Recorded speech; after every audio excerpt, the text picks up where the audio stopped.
प्रधानमंत्री नरेंद्र मोदी ने आत्मनिर्भर भारत के निर्माण पर दिया जोर। आत्मनिर्भर भारत के निर्माण के लिए देश को आत्मविश्वासी युवकों की जरूरत। हरिद्वार में कुंभ मेले की पहली पेशवाई आज पंचायत निरंजन अखाड़े की आज निकली पेशवाई की हाथी घोड़े पर सवार होकर निकले निरंजन अखाड़े के साथ। दिल्ली नगर निगम की 5 सीटों पर हुए उपचुनाव में बीजेपी का हुआ सुपड़ा साथ। 4 सीटों पर आप के प्रत्याशियों ने दर्ज की जीत। 1 सीट पर कांग्रेस ने मारी बाजी। प्रतापगढ़ में शहर के बीचों बीच स्कूटी से जा रही महिला सिपाही के साथ की अभद्रता। शराब के नशे में धुत लोगों ने की बदतमीजी। मौके पर पहुंची पुलिस ने एक व्यक्ति को किया गिरफ्तार। बुलंदशहर में नाबालिग का हत्यारोपी को शिमला से पुलिस ने किया गिरफ्तार। पुलिस ने शव को आरोपी के घर से किया बरामद।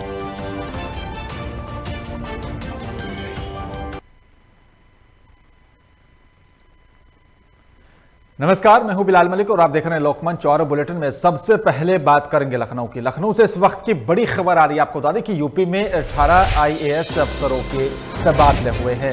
6 जिलों के यहाँ पर डीएम 4 मंडलों के कमिश्नरों का तबादला हुआ है। अंजनी कुमार सिंह बने कमिश्नर मुरादाबाद। सुरेंद्र सिंह को मिला कमिश्नर मेरठ का पद। प्रयागराज के कमिश्नर बने संजय गोयल। दीपा रंजन को मिला डीएम बदायूं का पदभार उन्होंने यहाँ पर दिया है। और साथ ही रविंद्र मंदार बने डीएम रामपुर। सौम्या अग्रवाल को मिला डीएम बस्ती का पद। और आर रमेश कुमार बने कमिश्नर बरेली। और शुभ्रांत शुक्ला को मिला डीएम चित्रकूट का पद। आशुतोष निरंजन को मिला डीएम देवरिया का पदभार मिला है। और जितेंद्र कुमार सिंह बने डीएम कानपुर देहात। और खबर पर तमाम जानकारी के लिए लखनऊ ब्यूरो आशीष दीक्षित हमारे साथ फोन पर जुड़ गए हैं। आशीष, यूपी में 18 IAS अफसरों के तबादले हुए हैं। जी बिलाल जी, ये तबादला एक रूटीन प्रोसेस है। कोई अधिकारी अगर देखिए साथ साथ चुनाव प्रक्रिया भी चल रही है, पंचायत इलेक्शन आने वाले हैं, कई शिकायतें होती हैं, कई लोगों की क्षेत्र भी बदले गए हैं।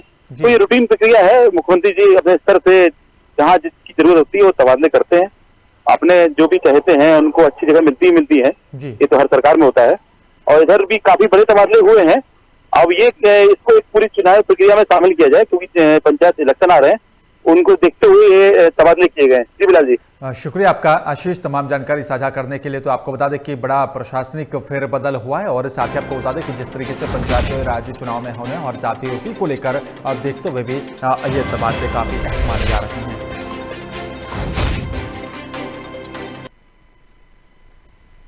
और चलिए बात करेंगे हमीरपुर की। हमीरपुर जिले में कुरारा थाना क्षेत्र में आशा बहू की हुई ई रिक्शा से दबकर मौत से हड़कंप मचा हुआ है। आशा बहू संचारी रोग की यहाँ पर मीटिंग करने के लिए थी। और जिसके बाद आशा बहू की रिक्शा से ही दबकर मौत के बाद आशा बहुओं ने मिलकर हंगामा शुरू कर दिया है।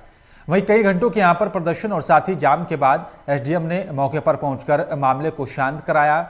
आशा बहुओं की मांग है कि मृत आशा बहू के परिवार को 10 लाख और साथ ही सरकारी नौकरी दी जाए, जबकि जिला प्रशासन ने नियमों के अनुसार सहायता देने की बात कही है।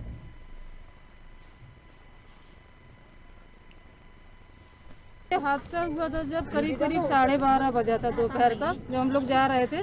12:30 बजे की घटना से लेके कम से कम अभी 6 बज गया।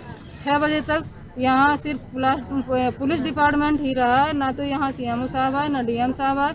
और हमने जब भी यहाँ से मिट्टी निकालने की कोशिश की तब भी यहाँ गेट में ताला पड़ा रहा। और ताला जब वहाँ कोई गाड़ी वाड़ी आई तो ताला खोला गया है, नहीं तो ताला बंद पड़ा रहा। अभी भी जो ये मीडिया वाले आए थे इन्होंने भी देखा है कि ताला पड़ा है, इनके सामने ही अभी ताला खोला गया है। ये लोग कुछ कर नहीं रहे हैं। आगे के लिए बोल रहे हैं 1.5 लाख रुपए ले लो, 1.5 लाख से शादी हो जाएगी। क्या मांग क्या है आप लोगों? हमारी मांग है 15 लाख रुपए प्लस नौकरी और एक कॉलोनी भी। घटना क्या हुई? घटना ये हुई है, यहाँ से मीटिंग करके निकल रही थी, वहाँ से ऑटो वाला आया, उसमें किबाड़े वगैरह लदे हुए थे और उस दारू पिए था। और पता नहीं उससे कैसे गाड़ी झूम गई और उनके ऊपर पूरा लड़खड़ा के ऑटो गिर गया है और इससे उनका एक्सीडेंट हो गया है। हम लोगों ने इनको काफ़ी समझाया, अभी समझा रहे हैं कि आशा बहू के लिए एक योजना है, प्रधानमंत्री जीवन ज्योति बीमा योजना है। जिसमें वो आच्छादित हैं, उनका नाम सूची में है, उसमें 2 लाख रुपए की सहायता दे है, वो सहायता दे दी जाएगी। और कोशिश करके ये आशा बहू थी, इनकी 2 बहुएँ हैं, उनको उनमें से एक को आशा बहू के पद पर उनकी नियुक्ति कराई जाएगी। ये हम लोग इनको लगातार समझा रहे हैं। यही योजनाएं हैं हमारे पास सरकार की, और इसको ही।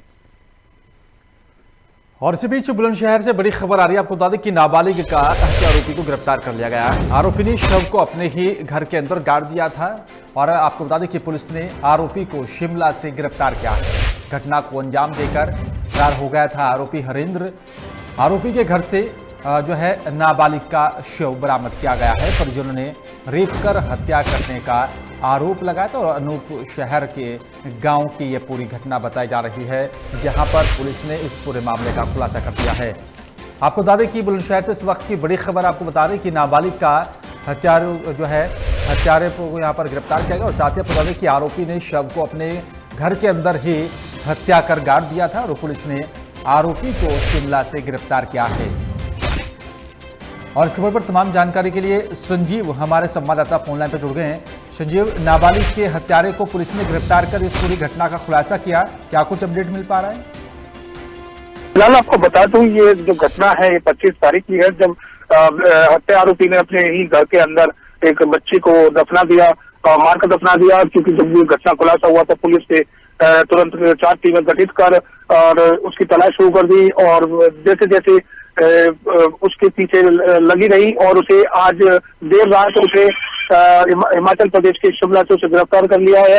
और कप्तान ने कहा है कि उसे बुलंदशहर लाया जा रहा है और लाकर पूछताछ की जाएगी किस कारण होता कि उसे बच्ची की हत्या की गई है। शिवलाल संजीव, क्या कुछ माना जा रहा है कि आरोपी को कब तक जो है यहाँ पर लाया जाएगा और फिर उससे आगे की पूछताछ की जाएगी? बिलाल आपको बता दूं कि लड़की पानी पीने के लिए इस हरिंदर के घर पर गई थी। क्योंकि आसपास कहीं पानी पीने की व्यवस्था नहीं थी तो उसे फिर उसके साथ जो परिवारजनों का कहना है कि इसके साथ रेप की घटना हुई है और रेप के बाद इस युवक ने उस लड़की को गड्ढा खोद कर दबा दिया। पुलिस ने जब परिजन उसके काफी तलाश किया, नहीं मिल पाई तो पुलिस में एक तहरीर दी गई। तहरीर के आधार पर पुलिस ने फिर मुकदमा पंजीकृत किया और तलाश की गई। जब वहां पर छानबीन की गई तो वहां पर जो मिट्टी खोदी गई थी उसके निशान पाए गए। पुलिस ने को जब शक हुआ तो कुछ गड्ढा खोदने के बाद उस बच्ची का शव बरामद हुआ। जी शुक्रिया आपका संजीव, तमाम जानकारी साझा करने के लिए। अब देखना होगा कि जो है आरोपी से पूछताछ होगी उसमें और क्या कुछ निकल कर सामने आता है।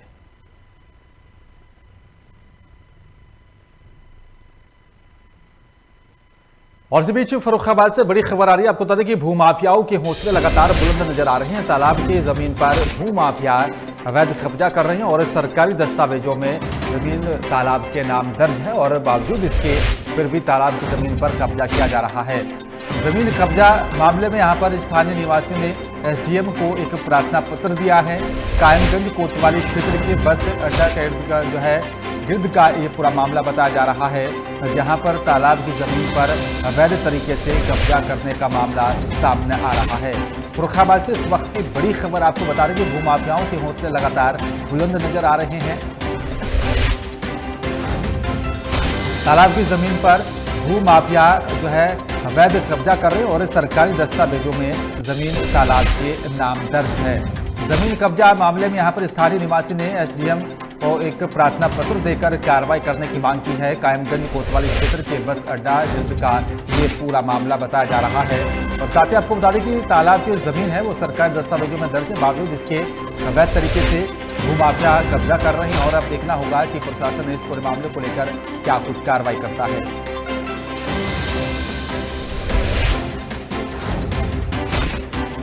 जमीन कब्जा मामले में स्थानीय निवासियों ने एसडीएम को एक प्रार्थना पत्र देकर कार्रवाई करने की मांग की गई है। तालाब की जमीन पर यह कब्जा करने का मामला है और अब देखना होगा कि भूमाफियाओं के खिलाफ प्रशासन अब क्या कुछ कार्रवाई करता है। और इस खबर पर तमाम जानकारी के लिए अमोद तिवारी हमारे संवाददाता फोन लाइन पर जुड़ गए हैं। अमोद, भूमाफियाओं के हौसले लगातार बुलंद नजर आ रहे हैं। तालाब की जमीन पर अवैध कब्जा किया जा रहा है, क्या कुछ अपडेट मिल पा रहा है इस मामले में?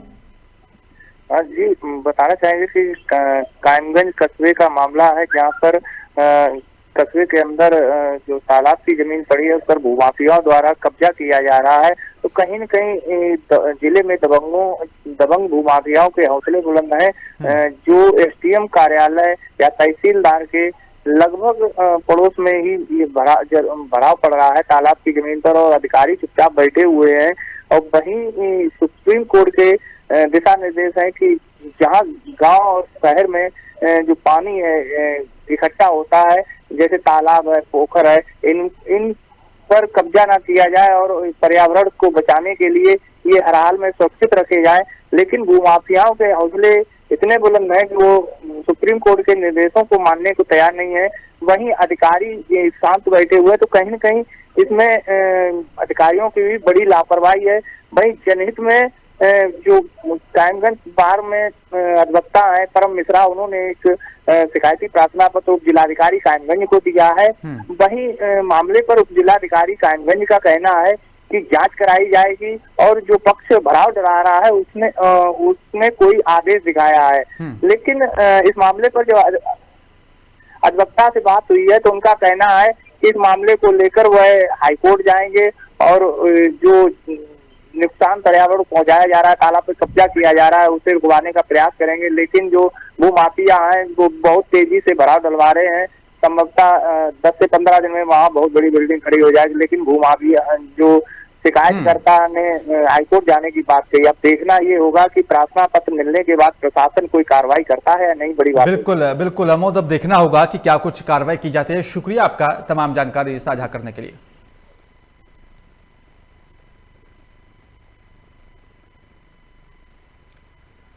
और चलिए बात करेंगे महोबा की। महोबा में युवती के साथ हुई मारपीट के बाद घटना का वीडियो वायरल हो रहा है और जिसके बाद पुलिस की कार्रवाई से नाराज युवती ने आत्महत्या कर ली है। बताया जा रहा है कि पुलिस को यहां पर युवती का जो है सुसाइड नोट भी मिला है और जिसमें यहाँ पर मृतिका ने पिटाई करने वाले भाई बहनों और साथ ही पुलिस के यहाँ पर दर्ज मुकदमे में धाराएं काटे जाने का भी आरोप लगाया। युवती की मौत से यहाँ पर आहत परिजनों के हंगामे के बाद पुलिस ने मामला दर्ज करते हुए आरोपी की गिरफ्तारी की मांग की है।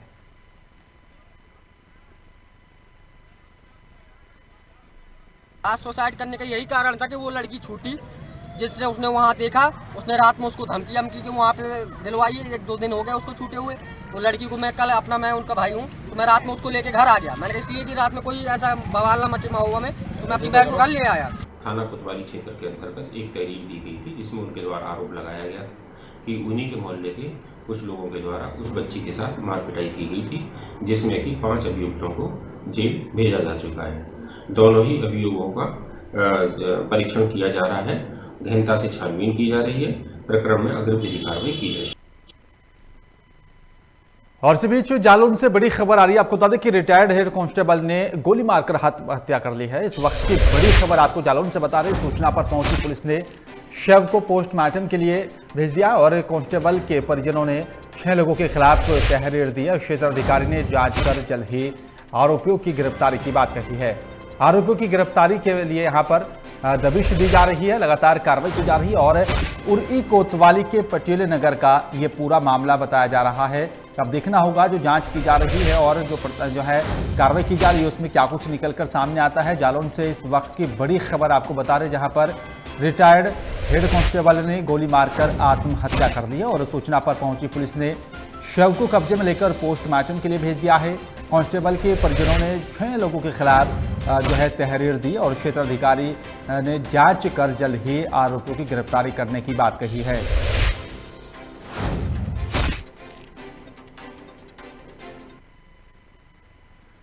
मेरठ में डीजल और साथ ही पेट्रोल के अवैध गोदाम में भीषण आग लगी है। आपको बता दें कि यहां पर आग इतनी भीषण थी कि यहां पर आसपास के इलाके में सनसनी फैल गई, जिसके बाद आनन फानन में घटना की जानकारी दमकल की टीम को दी गई और वहीं जानकारी पाकर दमकल की गाड़ियां भी मौके पर पहुंची और कड़ी मशक्कत के बाद आग पर काबू पाया गया। साथ ही आग लगने के कारण 2 लोग झुलस गए हैं, जिन्हें यहां पर अस्पताल में भर्ती करा दिया गया, जिसके बाद फिलहाल पुलिस अवैध गोदाम को लेकर जांच कर रही है।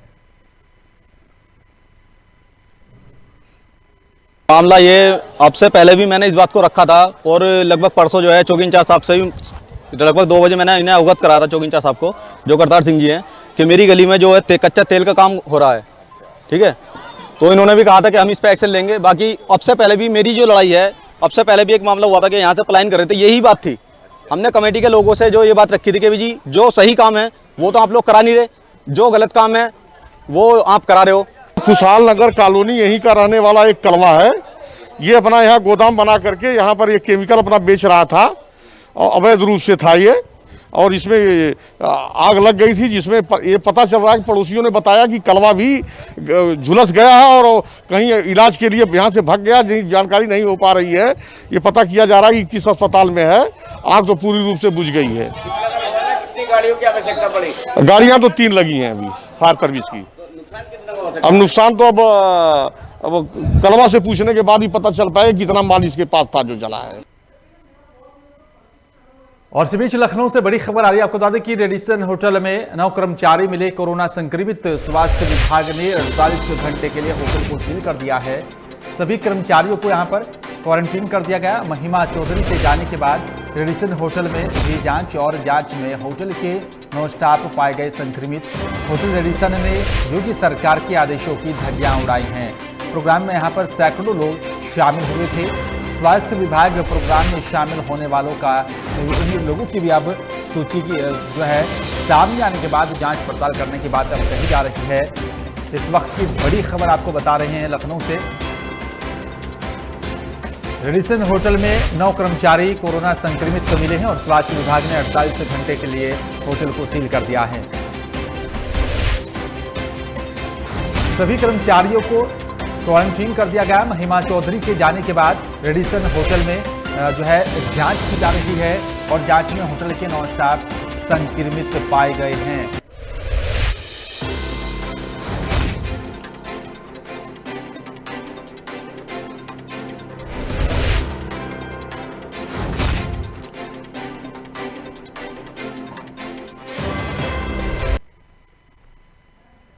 मिर्जापुर में मिसेज इंडिया गुंजन विश्वकर्मा के मिसेज इंडिया का खिताब हासिल करने के बाद गृह जनपद मिर्जापुर में प्रथम आगमन पर जगह जगह पर जोरदार स्वागत और साथ ही अभिनंदन किया गया। इसके पहले ही यहां पर सुबह वाराणसी स्थित बाबतपुर हवाई अड्डे से यहां पर निकलते ही चाहने वालों की यहां पर भीड़ इकट्ठा हो गई थी और हवाई अड्डे से यहां पर काफिले के साथ निकली, जिसमें यहां पर आपको बता दें कि मिसेज इंडिया ने धुइया बाबा मंदिर में दर्शन भी किए और वहां पर उपस्थित लोगों ने फूल मालाओं से भव्य स्वागत किया। पारिवारिक मन्नत पूजन के बाद ही यहां पर चुनार विधानसभा क्षेत्र के जन्मभूमि ग्राम गौरा में मिसेज इंडिया का स्वागत अभिनंदन किया गया। आपको बता दें कि अहमदाबाद ग्रीन सिटी गांधीनगर में 17 फरवरी से 2020 तक 4 दिवसीय प्रतियोगिता में सीजन 2 की मिसेज इंडिया का खिताब गुंजन विश्वकर्मा को मिलने के बाद वे अपने गृह जनपद पहुंची हैं। यहां पर परिजनों को लगातार बधाई देने वालों का तांता लगा रहा।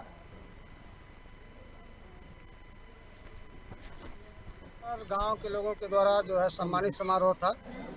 पूरे गांव के लोग जो है बहुत खुशी से जो है मंचासीन होकर के जो है इनको सम्मानित किए। पूरा गांव सम्मानित किया, क्षेत्र सम्मानित किया और इसको देख करके हम बहुत गर्व महसूस कर रहे हैं। मेरी बेटी को खिताब मिला है मिसेज इंडिया का, मिसेज इंडिया का खिताब मिला है और वो अहमदाबाद से जो है उसको मिला है बीपीआर मिसेज इंडिया का। वहाँ से वो करीब 1 हफ्ते के बाद जो है मुंबई गई। मुंबई से जो है हमारे यहाँ आई है गांव पर। गांव के लोगों द्वारा बहुत सम्मानित किया गया।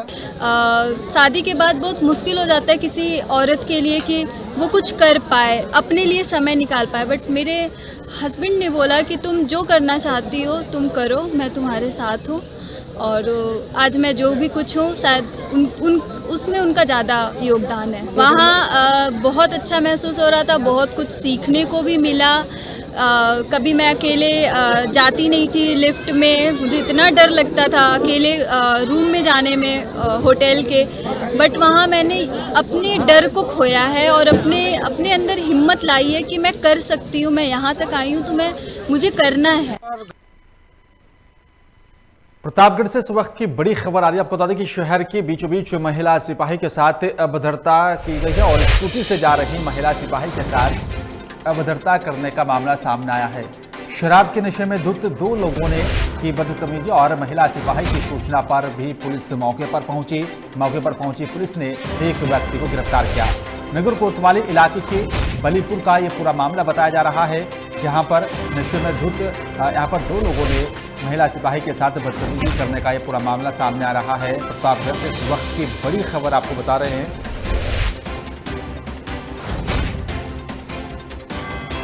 शहर के बीचों बीच महिला सिपाही से अभद्रता करने का यह पूरा मामला है। स्कूटी से जा रही महिला सिपाही के साथ अभद्रता की गई। शराब के नशे में धुत 2 लोगों ने बदतमीजी की है। महिला सिपाही की सूचना पर पुलिस मौके पर पहुंची और मौके पर पहुंची पुलिस ने एक व्यक्ति को गिरफ्तार किया। नगर कोतवाली इलाके के बलीपुर का यह पूरा मामला बताया जा रहा है।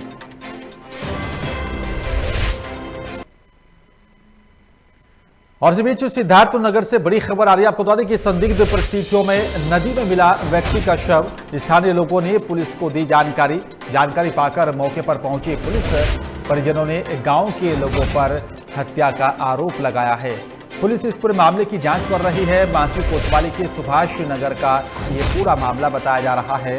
इस वक्त की बड़ी खबर आपको सिद्धार्थनगर से बता रहे हैं। संदिग्ध परिस्थितियों में नदी में मिला व्यक्ति का शव।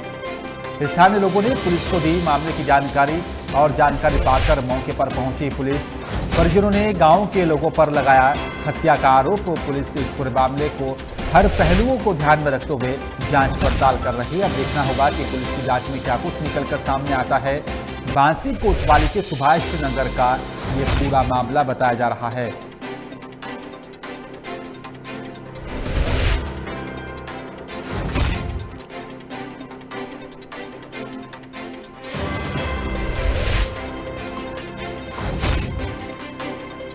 जानकारी पाकर मौके पर पुलिस पहुंची और साथ ही अब पुलिस ने जांच पड़ताल शुरू कर दी। अब देखना होगा जांच में क्या कुछ निकलकर सामने आता है। परिजनों ने गांव के ही लोगों पर हत्या करने का आरोप लगाया है। हालांकि पुलिस हर मामले को ध्यान में रखते हुए जो है जांच पड़ताल कर रही है। अब देखना होगा कि पुलिस की जांच में क्या कुछ निकलकर सामने आता है। लेकिन जिस तरीके से इस वारदात को अंजाम दिया गया और आपको बता दें कि बांसी कोतवाली के सुभाष नगर का ये पूरा मामला बताया जा रहा है। लेकिन परिजनों ने गांव के ही कुछ लोगों पर हत्या करने का आरोप लगाया है।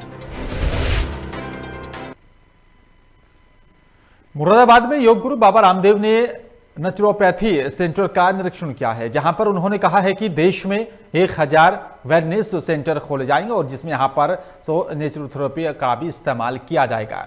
वहीं बाबा रामदेव ने राजनीति पर कहा कि देश में एक सफल विपक्ष भी होना चाहिए, जिसके लिए कांग्रेस में यहां पर तोड़फोड़ ना हो। मैं इसके लिए प्रार्थना करता हूं और साथ ही कहा कि लोकतांत्रिक व्यवस्था के लिए ये शुभ नहीं है।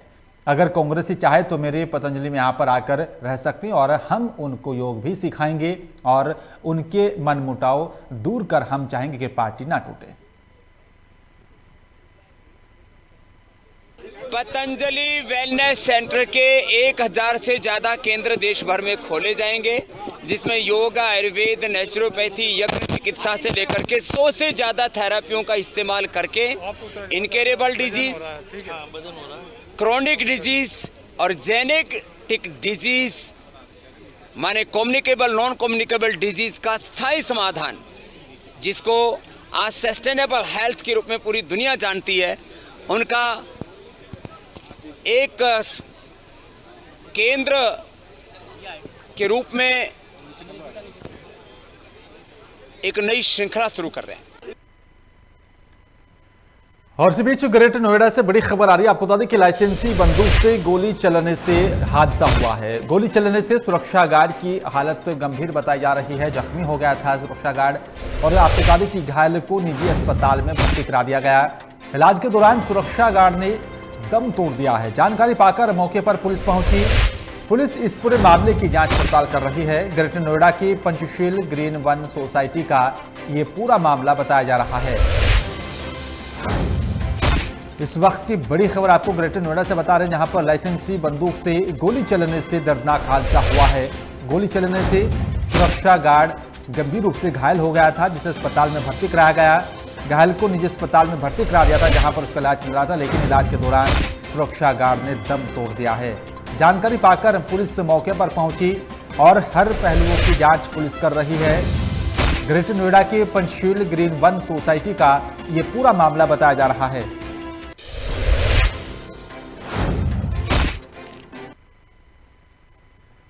उत्तर प्रदेश और साथ ही उत्तराखंड में सट्टे यहाँ पर जो है कारोबार का संचालन भी लगातार हो रहा है। आपको बता दें कि सट्टा किंग वेद व्यास त्रिपाठी को शाहजहांपुर पुलिस ने गिरफ्तार कर लिया है।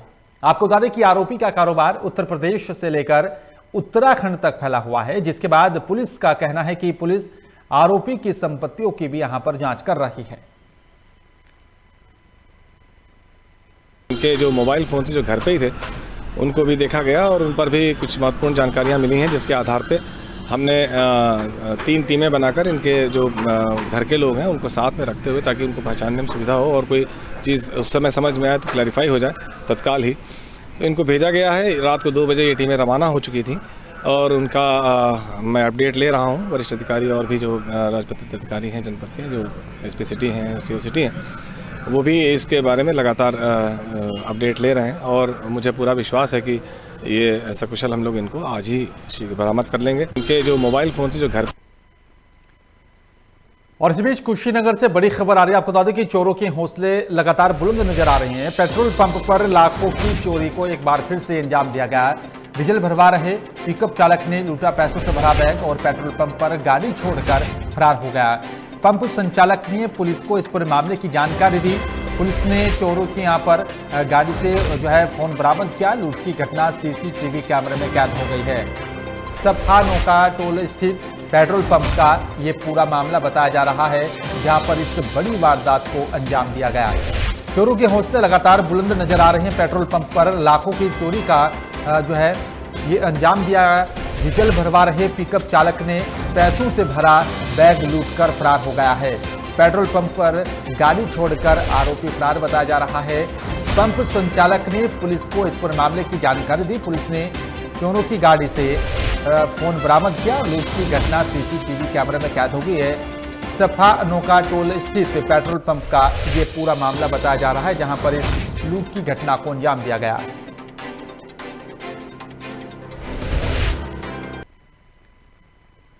उत्तर प्रदेश के सहारनपुर जिले के थाना कुतुबशेर क्षेत्र के गांव सब्दलपुर में परिजनों की शिकायत पर पुलिस ने जलती चिता से शव को निकालकर पोस्टमार्टम के लिए भेज दिया है। आपको बता दें कि मृतक महिला के परिजनों ने ससुराल पक्ष पर हत्या कर चुपचाप शव जलाने का आरोप लगाया था। वहीं कुतुबशेर क्षेत्र यहां पर गांव सब्दलपुर में रविवार के दिन ही एक विवाहिता महिला की संदिग्ध हालत में मौत हो गई थी। बताया जा रहा है कि महिला की शादी लगभग 15 साल पहले हुई थी और वहीं मृतक महिला के ससुराल पक्ष ने विवाहिता का अंतिम संस्कार कर दिया है, जिसके बाद मामले की सूचना मृतक महिला के परिजनों को मिली और जहां पर परिजनों ने थाना कुतुबशेर में इसकी शिकायत की। वहीं मृतका के परिजनों की सूचना पर कुतुबशेर पुलिस ने जलती चिता से महिला के शव को जो है उसके अवशेष बाहर निकलवाए और साथ ही पोस्टमार्टम के लिए भेज दिए हैं। देखिए, ये एक महिला जिसका विवाह लगभग 15 वर्ष पूर्व हुआ था, उसकी संदिग्ध परिस्थितियों में मृत्यु होने संबंधी एक तहरीर उसके जो परिजनों ने उसके मायके वालों को दी है। उनका कहना यह है कि इसकी मृत्यु कारित करी गई है इसके जो ससुराल पक्ष के लोग हैं उनके द्वारा, और बिना सूचना दिए उसके शव को जो है शवदाह किया जा रहा था। जब पुलिस को सूचना मिली है, उन्होंने बीच में ही इसको रुकवा करके और जो शरीर के अवशेष थे उनका पंचनामा भर के पोस्टमार्टम करा रहे हैं। पोस्टमार्टम कराने के बाद जो वास्तविक तथ्य है उसके मृत्यु का कारण उजागर हो पाएगा। समुचित धाराओं में अभियुक्त पंजीकृत कर लिया गया है। विवेचना में आगे देखिए, ये एक महिला। और फिलहाल इस बुलेटिन में मेरे साथ सिर्फ इतना ही। बाकी तमाम खबरों के लिए आप देखते रहिए लोकमंच। नमस्कार।